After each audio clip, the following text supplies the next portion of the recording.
بسم الله الرحمن الرحيم اعوذ باللہ السمیع العلیم من الشیطان الرجیم بسم اللہ الرحمن الرحیم الحمد للہ رب العالمین والصلاة والسلام علی اشرف الانبیاء والمرسلین وعلی اہل بیتہ الطیبین الطاہرین المعصومین۔ عزیز طلبہ، السلام علیکم ورحمۃ اللہ وبرکاتہ۔ شرح المدوم کتاب جہاد درس نمبر 462 میں کتابی کا مفہوم اور اس کے احکام پر گفتگو ہونے والی ہے۔ اس درس میں کتابی کا مفہوم اور اس کے احکام پر گفتگو ہونے والی ہے۔ کتاب جہاد میں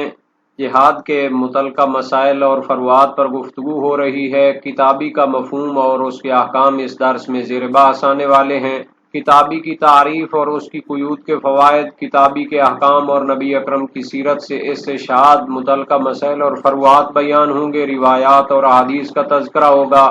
عبارت کی تشریح اور تطبیق پیش کی جائے گی۔ کفار کی دوسری قسم جن کے ساتھ جنگ واجب ہوتی ہے اہل کتاب ہیں۔ ان کے 3 گروہ کیے گئے ہیں۔ ایک تو یہود ہیں جن کو تورات دی گئی اور حضرت موسیٰ کو وہ نبی مانتے ہیں۔ نصارہ اور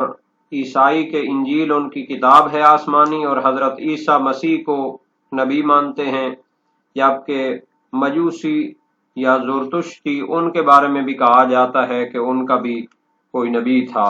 تو ان کے ساتھ جنگ واجب ہوتی یہاں تک کہ مسلمان ہو جائیں یا امام کے سامنے مطیع ہوں اور اسلامی حکومت کے ذمہ دار شہری بن کر رہیں اور ذمہ کی شرائط پر عمل کریں۔ جب ان شرائط کو قبول کر لیں تو یہ کافر ذمی کہلاتے ہیں، اور یہ شرائط ہیں کہ جزیہ دیں، مالیات سالانہ جو مقدار امام معصوم معین کرتے ہیں تو اس پر عمل کریں۔ دوسرا یہ ہے کہ مسلمانوں کے احکام پر عمل کریں، مثال کے طور پر جو محکمہ عدالت وغیرہ میں نزاعات پیش آتے ہیں تو ان کے مطابق ان کے فیصلے ہوں۔ تیسرا یہ ہے کہ مسلمانوں کی عورتوں کو تعرض نہ کریں اور ان کے بچوں کو جنسی ہراس نہ کریں۔ چوتھا یہ ہے کہ مسلمان چاہے مردوں عورتیں ان کو دین سے باہر نہ لے جائیں۔ پانچواں یہ ہے کہ مسلمانوں کے لیے راستے میں ڈاکے نہ ڈالیں اور ان کے اموال کی چوری نہ کریں۔ چھٹا یہ ہے کہ مشرکین کے جاسوس نہ ہوں اور ان کے جاسوسوں کو اپنے گھر میں پناہ نہ دیں، اور مسلمانوں کے اسرار مشرکین کو نہ پہنچائیں۔ اور ساتویں یہ ہے کہ منکرات اور محرمات دین اسلام کا اظہار اور برملا ارتکاب نہ کریں، جیسے شراب پینا اور خنزیر کا گوشت کھانا یا سود لینا۔ اور آٹھواں یہ ہے کہ اپنی محارم کے ساتھ ماں بہن کے ساتھ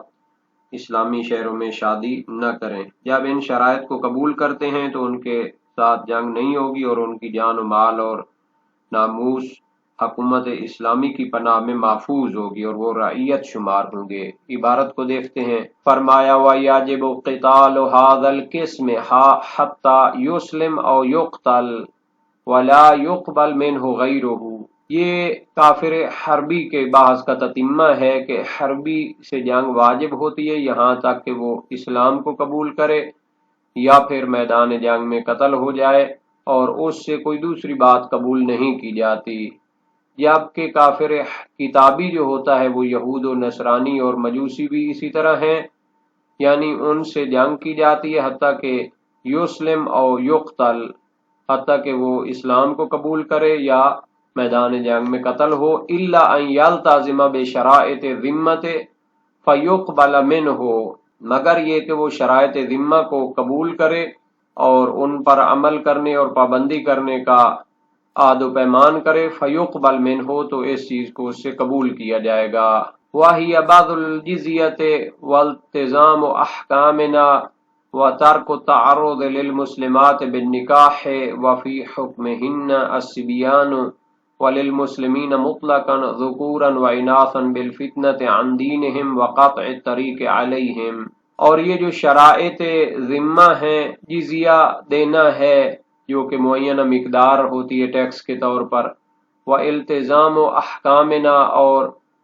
اسلام کے احکام کی پابندی کرنا ہے، یعنی جو محکمہ عدالت میں مشکلات پیش آتی ہیں تو وہاں پر ان کو ان احکام کے مطابق فیصلہ قبول کرنا چاہیے۔ وَتَرْكِ التَّعَرُّضِ لِلْمُسْلِمَاتِ بِالنِّكَاحِ، اور اسلامی معاشرہ میں رہتے ہوئے مسلمان عورتوں کے ساتھ نکاح کے درپے نہ ہوں۔ وفی حکمہن الصبیان، اور اسی طرح ان کے مسلمانوں کے بچوں سے بھی اس طرح جنسی ہراسانی نہ کریں۔ وَلِلْمُسْلِمِينَ مُطْلَقًا ذُكُورًا وَإِنَاثًا بِالْفِتْنَةِ عَنْ دِينِهِمْ، اور مسلمانوں کو بطور مطلق، چاہے وہ مرد ہوں چاہے وہ عورتیں ہوں، اسلامی دین سے فتنے میں نہ ڈالیں، شبہات ڈال کر ان کو گمراہ نہ کریں۔ وَقَطْعِ الطَّرِيقِ عَلَيْهِمْ وَسَرِقَةِ أَمْوَالِهِمْ، اسی طرح مسلمانوں کے راستوں میں ڈاکے نہ ڈالیں، وَسَرِقَةِ أَمْوَالِهِمْ، اور ان کے مال کو چوری نہ کریں، وَإِيذَاءِ عَيْنِ الْمُشْرِكِينَ وَجَاسُوسِهِمْ، اور اسی طرح مشرکین کے جاسوسوں کو جو ان کے لیے مسلمانوں کے راز لے جاتے ہیں تو ان کو پناہ نہ دیں، یعنی وہ ترک کے ساتھ اس کا عطف ہو رہا ہے۔ وَالدَّلَالَةِ عَلَى عَوْرَاتِ الْمُسْلِمِينَ وَهُوَ مَا فِيهِ ضَرَرٌ عَلَيْهِمْ كَطَرِيقِ أَخْذِهِمْ وَغِيلَتِهِمْ وَلَوْ بِالْمُكَاتَبَةِ، اسی طرح مسلمانوں کے راز کی رہنمائی نہ کریں، دوسروں کو فاش نہ کریں راز کہ جن میں اگر وہ راز ان کے پاس چلے جاتے ہیں دشمنان اسلام کے پاس تو وہ مسلمانوں کو ضرر پہنچا سکتے ہیں۔ کا طریق اخذہم، جیسے مسلمانوں کو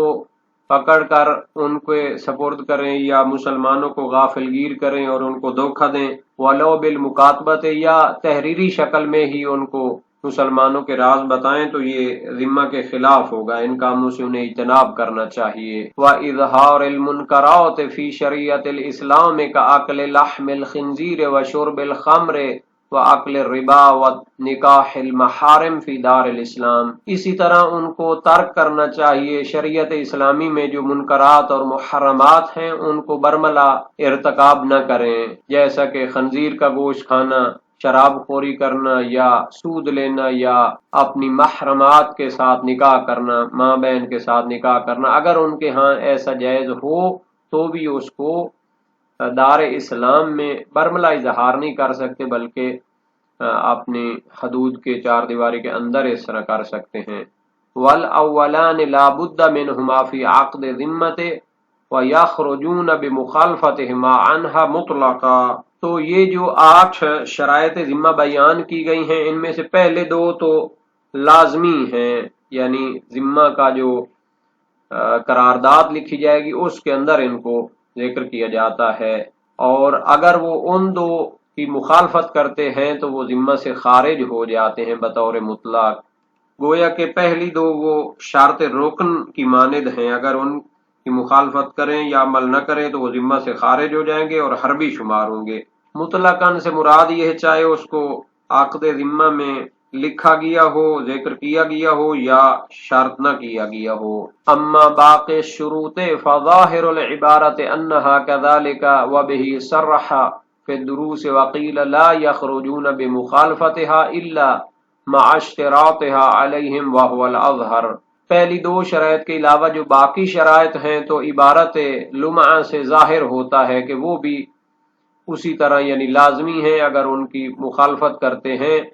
تو پھر وہ شرائط ذمہ سے نکل جائیں گے، حربی شمار ہو جائیں گے۔ وَبِهِ صَرَّحَ فِي الدُّرُوسِ، اسی چیز کو شہید اول نے دروس شرعیہ میں صراحت کے ساتھ بیان کیا ہے کہ تمام شرائط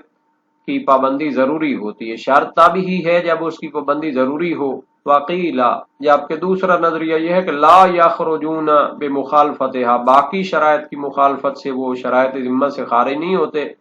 الا مع اشتراطها علیہم، مگر یہ کہ اس کو ان پر شرط قرار دیا گیا ہو، قرارداد کے اندر اس کو ذکر کیا گیا ہو، پھر مخالفت کریں تو حربی بن جائیں گے۔ وہو الاظہر، اور یہی نظریہ زیادہ ظاہر ہے، کیونکہ جب ان کو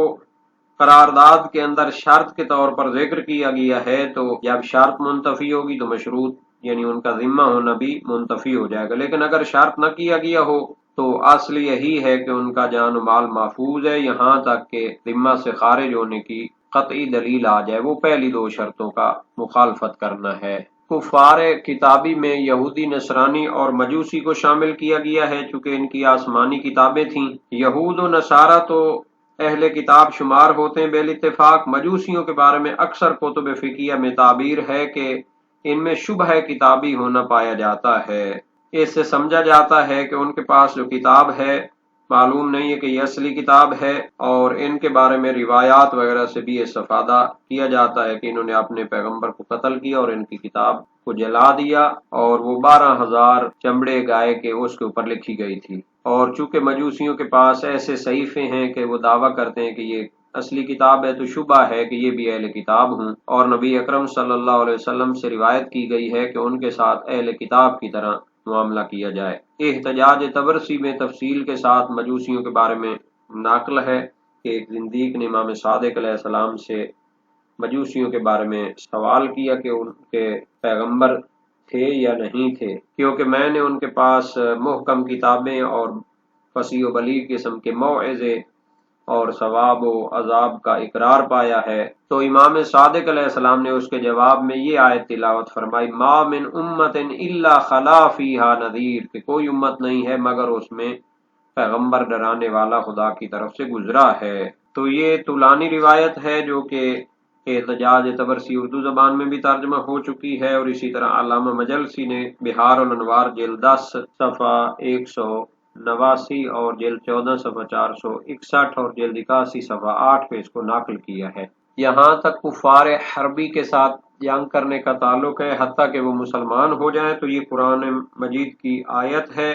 یا ایھا الذین آمنوا اذا ضربتم فی سبیل اللہ فتبینوا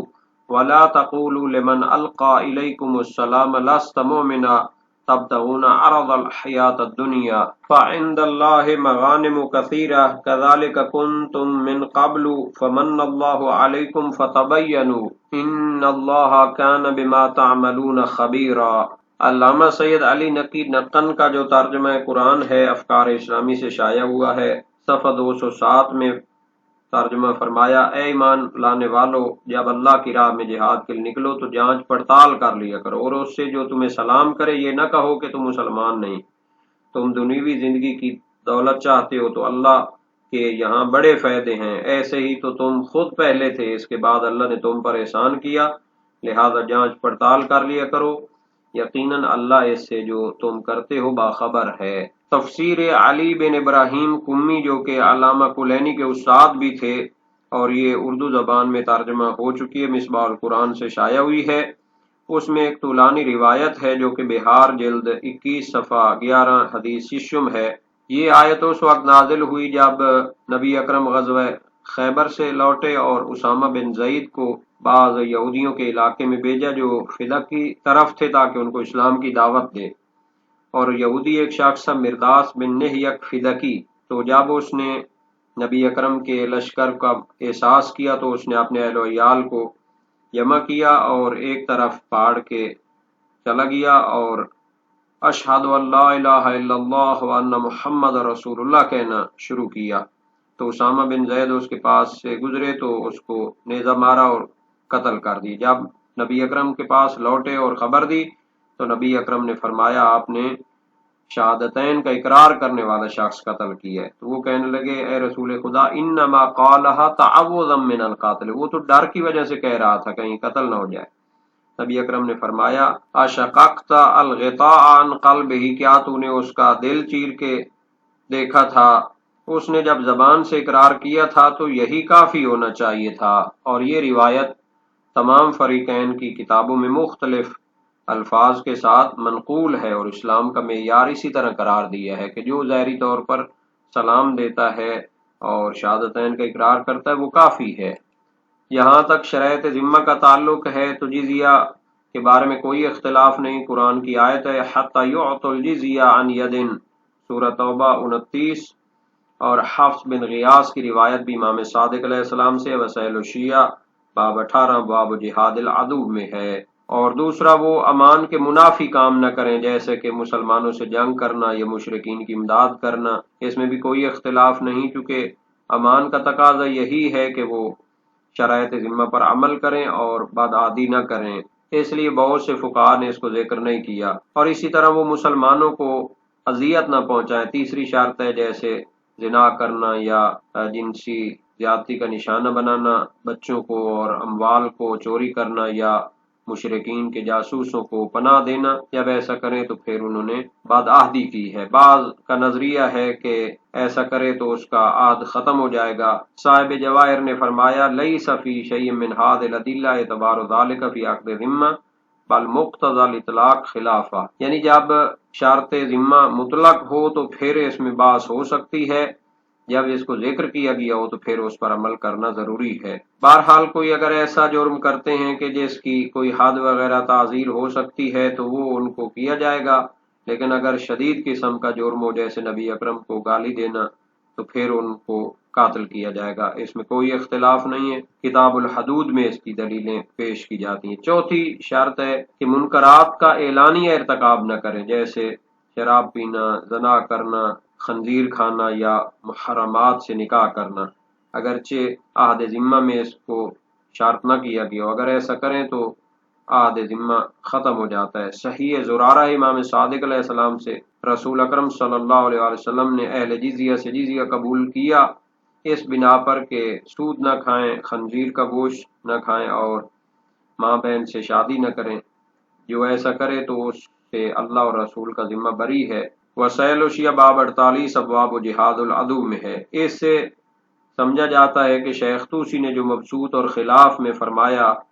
کہ جو ایسا کرے تو اس کا عہد و ذمہ ختم نہیں ہوتا، تو وہ نظریہ ضعیف ہے۔ انہوں نے تو فرمایا اگرچہ ان پر شرط کی گئی ہو تب بھی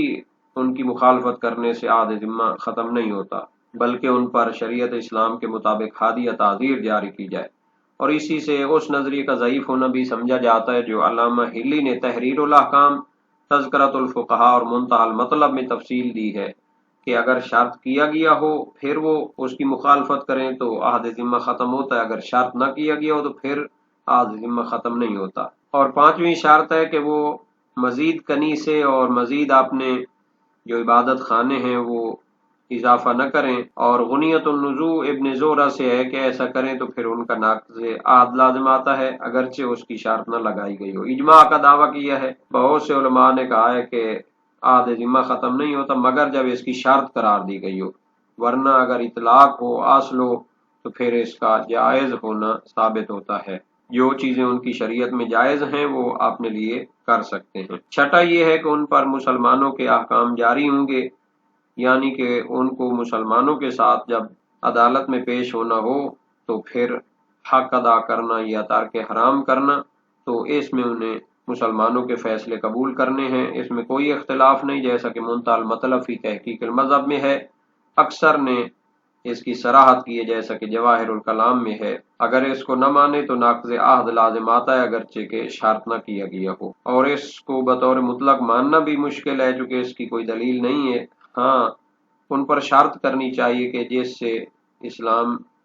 کی سربلندی ہو اور مسلمانوں کی، تو ان پر جب شرط کیا گیا ہو تو اس کی پابندی ضروری ہے۔